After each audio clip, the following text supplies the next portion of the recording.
this on this computer. Okay, so, and I'm going to share my screen so we can all be looking at the same thing, especially on the movie.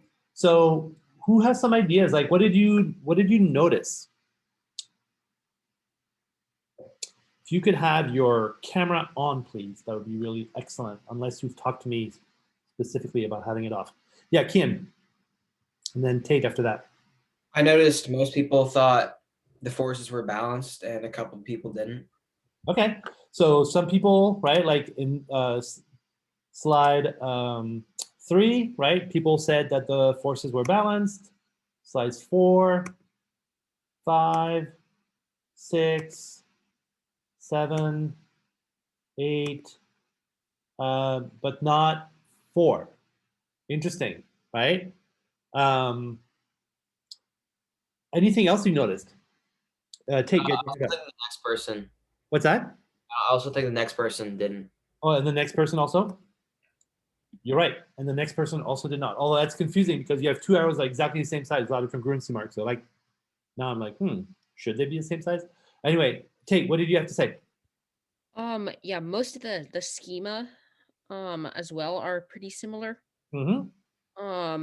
They include just 3 elements: the ball, Earth's gravitational force, and the air drag, I think. Okay, so air ball EGF, we have that here, we have that there, here, ball, air, Earth gravity, tennis ball. So some people included the hand,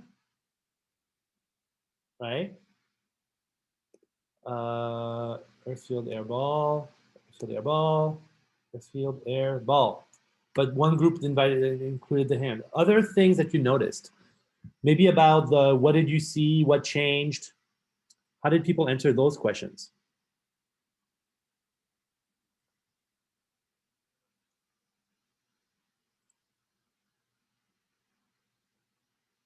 Yeah, Jackson, Lowell. Well, I kind of just said I saw the ball go up and slow down, then come back down, and then basically everyone said the velocity changed and the speed. Okay. But yeah. The velocity changed and the speed changed. Are those two things interchangeable? Like velocity and the velocity and the speed? So first of all, does everybody agree that if you throw the ball up in the air, it slows down? Yeah. Thumbs up. Dan, Larry, yeah. So then I want you to look a little bit at the force diagram that's here. For example, I'm just picking this slide because 6 slides out of whatever had the. Can I have that force diagram and have the ball slow down? Okay, so why not, Isabel? Because if you have that force diagram with the congruency marks, it's saying that the forces are balanced. Yeah. It would be a constant velocity. Okay, Ramsey? I have a question related to this. Oh, go ahead. So if the forces are balanced, does that mean that there's no net force as well? That is correct. If the forces are balanced, there is no net force. Why are you asking? Well, it just kind of confused me because I thought something would be floating in the air if one's always pushing up and one's always pushing down, so that they would stay in the same spot. Ooh, who can help Ramsey with this one?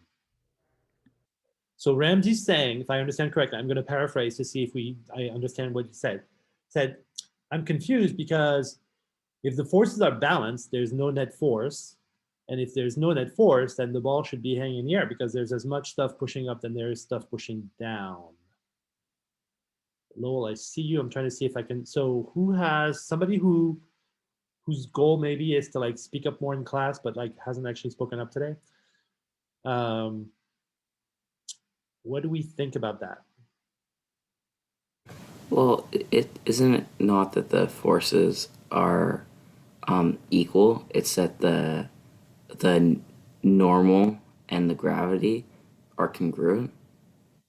Isn't that what makes something not be able to fall? So if their ball was sitting on the table, right, you're right, then they would, the normal force and the gravitational force would be congruent and the ball would stay on the table. You're absolutely correct. Lowell, you had your hand up.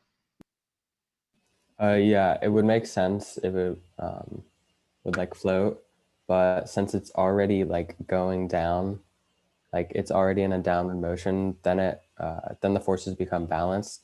And Newton's first law says, or I think it's the first law that says like objects like remain in motion until like changed by an external force or something. So since there's no external force to stop the ball from going down, it'll just keep going down until it hits like the ground or something, even though the forces are balanced. So let's track the ball from the moment it leaves your hand. Okay, so I'm pushing the ball up. The ball leaves my hand, right? The moment it leaves the hand, the ball goes up, and what does it do? It slows down, then comes Slows back down. So if it's the moment it leaves my hand, it starts to slow down, right? What do you think the force diagram should look like for those? It's the same as the one here, except or for when it's slowing down. Yeah, when it's slowing down. Probably the bottom arrow would be longer. Okay. And there'd be no congruency marks. Do people agree with Julia? What do you think about that? I think that would be true because then there wouldn't be constant velocities and there couldn't be congruency marks. And which arrow do you think should be bigger, the bottom one or the top one? Oh, the one going down because it's like slowing down when it's falling. You guys are amazing. That's true. That's completely correct. Kate, what's up? Also, if the ball is going upward, Yeah. then wouldn't the drag be facing the other way? Because drag would not be pushing the ball upward. It would be slowing the ball downward. Thank you. It would be slowing the ball. So actually, in this case, not only are the two arrows not congruent, but the gravitational force is pulling down and the drag force is also going down, right? So there are some issues around the force diagram, right? But there's also issues around like what to include in the schema, right? So here's what we're gonna do. And also how to describe the motion. So what we're gonna do moving forward is gonna be the following, right? We are gonna have to be, one of the reasons that there's a little bit of confusion about like what to include is because we don't really, it wasn't clear like when things started and when things ended, right? We just said the ball goes up till it reaches the top, but like, did it include the moment when my hand was carrying the ball or not? So we're gonna have to be super careful about when do we put a start and an end to a process. The other thing that we're gonna need to do is we're going to need to be a little bit more careful about what is going to be the point of our study. And that we're going to define something called a system. And the system is, in this experiment of me throwing the ball up in the air, what do I want to focus on? Like, do I care about the air? Do I care about the ball? Do I care about the Earth field? Do I care about all of them at the same time, right? And so what we're gonna do is we're gonna start putting boundaries around the thing that we really want to focus on. So maybe, like in the case of the experiment that we just did with the coffee filters, right? Where that would be the proper force diagram.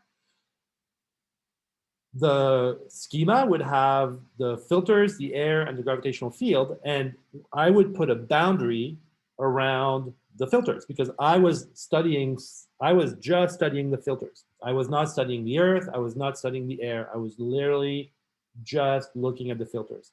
So the other thing that we need to do is whenever things like move, like the ball goes up and then it goes down, right?